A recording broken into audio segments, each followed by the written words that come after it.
हे तुलसी माता, आपकी इस वीडियो को जो भी सच्चे दिल से लाइक करें उसके घर में अस्थायी रूप से निवास बना लेना। जय तुलसी माता। उसके घर में कभी अन्न धन की कमी कभी मत होने देना। लाइक जरूर करें। तुलसी को जल देते समय बोलने चाहिए ये 3 शब्द, सभी मनोकामनाएं पूर्ण हो जाती हैं। दोस्तों, पिछले वीडियो में हमने आपको तुलसी को जल देने के महत्व की कथा सुनाई है। आज की इस वीडियो में हम जानेंगे तुलसी को जल देते समय क्या बोलना चाहिए। एक बार की बात है, देवी सत्यभामा ने भगवान श्री कृष्ण से तुलसी को जल देने का महत्व पूछ लिया था। तब भगवान श्री कृष्ण ने उन्हें उसका महत्व सुना दिया था। आगे देवी सत्यभामा कहती हैं, हे स्वामी, आपने मुझे तुलसी को जल देने का महत्व तो बता दिया है, किंतु अब मेरे मन में यह जानने की जिज्ञासा हो रही है कि तुलसी को जल कैसे देना चाहिए। तुलसी को जल देने की सर्वोत्तम विधि कौन सी है तथा तुलसी को जल देने का मंत्र कौन सा है। कृपया आप मुझे इन सभी प्रश्नों का उत्तर दें। तब भगवान श्री कृष्ण देवी सत्यभामा से कहते हैं, हे प्रिय, जिस प्रकार से मैंने तुम्हें तुलसी का महत्व सुनाया है उसी प्रकार से तुलसी को जल देते समय बोले जाने वाले मंत्र का भी बड़ा महत्व है। यह मंत्र केवल 3 शब्दों का है, किंतु इसका प्रभाव बहुत कल्याणकारी है। जो भी मनुष्य नित्य तुलसी को जल देते समय अपने मुख से केवल ये 3 शब्द बोल देता है तो साक्षात लक्ष्मी उसके घर में प्रवेश करती है। उसकी दरिद्रता समाप्त हो जाती है, उसे धन धान्य की प्राप्ति होती है। वह मंत्र बताने से पूर्व मैं आपको तुलसी के इस मंत्र का महत्व सुनाता हूं। इस महत्व को सुन लेने मात्र से ही मनुष्य के समस्त पाप नष्ट हो जाते हैं। उसे 100 वर्षों तक तुलसी को जल देने का पुण्य प्राप्त हो जाता है। इसीलिए देवी, आप इस कथा को ध्यान से पूरा जरूर सुने। देवी सत्यभामा कहती है, हे प्रभु, मैं इस कथा को पूरा अवश्य सुनूंगी। आप मुझे तुलसी के मंत्र का महात्म्य सुनाइए। श्री कृष्ण कहते हैं, हे देवी, सत्यभामा दक्षिण में एक अत्यंत शोभायमान नगरी थी। उस नगरी में सुशर्मा नाम का एक खोटी बुद्धि का ब्राह्मण रहता था। पापियों का तो वह शिरोमणि था। उसका जन्म एक ऐसे ब्राह्मण परिवार में हुआ था जो पाप कर्म करने वाले शास्त्र ज्ञान से शून्य थे। वह जन्म से तो ब्राह्मण था, किंतु कर्म से वह अत्यंत दुराचारी था। वह न पूजा पाठ करता, न ध्यान करता, न जप, न होम और न ही अतिथियों का सत्कार करता था। उसके द्वार पर आए अतिथियों को बिना दान किए ही क्रूरतापूर्वक भगा देता था। स्त्री लंपट होने के कारण वह सदैव ही पराई स्त्रियों में आसक्त रहता था। उसे मदिरा पान करने की भी आदत थी, साथ ही वह मांस खाया करता था। वह दिन में खेत में काम करके पत्ते बेचकर जीविका चलाया करता था और रात्रि में वेश्याओं का सेवन करता था। इस प्रकार से उस ब्राह्मण ने अनेक वर्षों तक जीवन व्यतीत किया। फिर एक दिन वह दुर्बुद्धि सुशर्मा बेचने के लिए पत्ते इकट्ठा करने के लिए एक ऋषि की वाटिका में घूमने लगा और पत्ते तोड़ने लगा।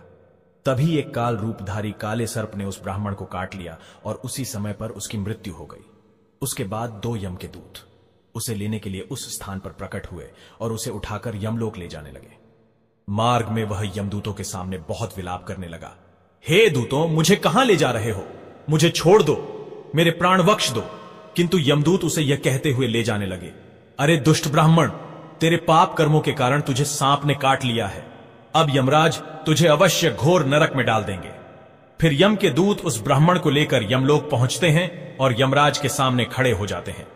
चित्रगुप्त उस ब्राह्मण का लेखा जोखा निकालते हैं और यमराज से कहते हैं, हे धर्मराज, इस ब्राह्मण ने बचपन से लेकर मृत्यु तक पाप ही पाप किया है। इसने कभी कोई पुण्य का काम नहीं किया है।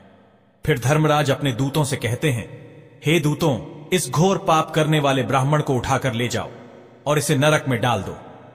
फिर यम के दूत उस ब्राह्मण को ले जाते हैं और नरक की भयंकर अग्नि में धकेल देते हैं। अनेक वर्षों तक नरक में सजा भुगतने के बाद उस ब्राह्मण को दूसरे जन्म में एक बैल का शरीर मिलता है। बैल का जन्म पाकर वह बोझ उठाने का काम करने लगा। उसका मालिक उससे दिन रात काम करवाने लगा। फिर जब उस बैल की शक्ति कम हुई तो उसके मालिक ने उसे एक लंगड़े आदमी को बेच दिया। उस लंगड़े आदमी ने उस बैल को खुद का बोझ उठाने के लिए उपयोग किया। वह उसकी पीठ पर बैठकर घूमा करता था। इस प्रकार से उस बैल ने 8 वर्ष तक उस लंगड़े आदमी का बोझ उठाया। फिर एक दिन वह लंगड़ा आदमी उस बैल की पीठ पर बैठकर किसी ऊंचे पर्वत पर जाने लगता है। उस पर्वत पर बहुत देर तक चढ़ने के कारण वह बैल बहुत थक गया।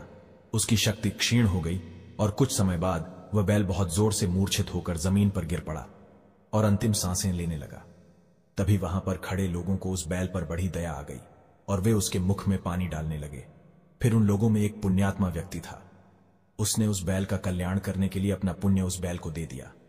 उसे देखकर अन्य लोगों ने भी अपना अपना पुण्य याद करके कुछ पुण्य उस बैल को दे दिया ताकि उसे मुक्ति मिल सके। उसी भीड़ में एक वैश्या भी खड़ी हुई थी। सभी लोग अपना पुण्य उस बैल को दे रहे थे। यह देखकर उस वैश्या ने भी अपना पुण्य उस बैल को दे दिया। कुछ देर बाद उस बैल की मृत्यु हो जाती है। फिर उस स्थान पर यमदूत आते हैं और उस बैल के शरीर से उस ब्राह्मण की आत्मा को निकालकर यमलोक ले जाते हैं। यमलोक ले जाने पर उसे यमराज के सामने खड़ा किया जाता है और फिर चित्रगुप्त उसका लेखा जोखा देखते हैं तो वे आश्चर्य में पड़ जाते हैं। उस वैश्या के द्वारा उस बैल को दिया हुआ पुण्य बहुत बड़ा होता है। उस पुण्य के प्रभाव से उसके सभी जन्मों के पाप नष्ट हो जाते हैं। फिर यमराज उस ब्राह्मण के सभी पाप क्षमा करते हैं और कहते हैं, हे ब्राह्मण, उस वैश्या ने तुझे अपना पुण्य देकर तुझ पर बड़ा उपकार किया है। केवल उसी के पुण्य के कारण तुम्हारे सब जन्मों के पाप नष्ट हो गए हैं। और यमराज उसे फिर से मनुष्य जन्म प्रदान करते हैं। इस बार वह पृथ्वी पर आकर एक उत्तम ब्राह्मण कुल में जन्म लेता है। उस महापुण्य के प्रभाव से उसे इस नए जन्म में अपने पूर्व जन्म की बातें याद आने लगती है। जब वह ब्राह्मण बड़ा हो जाता है तो उसे याद आता है कि पिछले जन्म में जब वह बैल था तब एक वैश्या ने उसे उसका पुण्य दे दिया था। इसीलिए उसके मन में उस वैश्या के बारे में जानने की इच्छा होती है और उस महापुण्य के बारे में जानने के लिए उस वैश्या का पता लगाकर उसे ढूंढते हुए उसके नगर में चला जाता है। वह वैश्या अब बूढ़ी हो चुकी थी। फिर जब उसे वह वैश्या मिल जाती है तो वह उसके सामने जाकर उसे बार बार प्रणाम करता है और उस वैश्या का धन्यवाद करने लगता है। वह वैश्या कहने लगती है, हे ब्राह्मण श्रेष्ठ, आप कौन हैं और किस कारणवश आप मुझ वैश्या को धन्यवाद दे रहे हैं? मैंने आपका कौन सा कार्य किया है जो आप मुझे नमस्कार कर रहे हैं?